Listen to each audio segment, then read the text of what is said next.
बहुत समय पहले की बात है। एक राज्य में राजा वीरसेन नामक एक राजा राज करता था।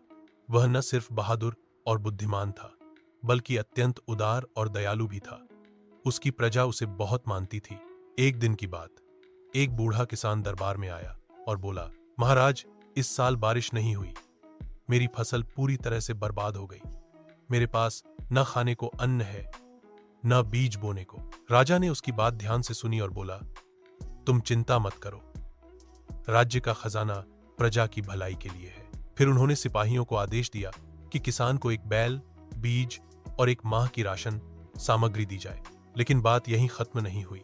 राजा ने पूरे राज्य में घोषणा करवाई कि जो भी गरीब, बेसहारा या जरूरतमंद है, वह दरबार में आए, उसकी मदद की जाएगी। अगले कुछ दिनों में दरबार में लोगों की भीड़ लग गई। राजा हर किसी की बात सुनता और यथासंभव सहायता करता।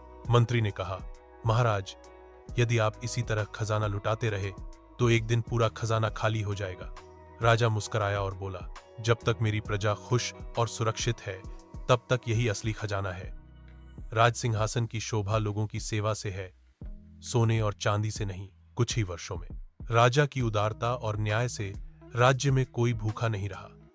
किसान खुश थे, व्यापारी समृद्ध थे और राज्य में सुख शांति बनी रही।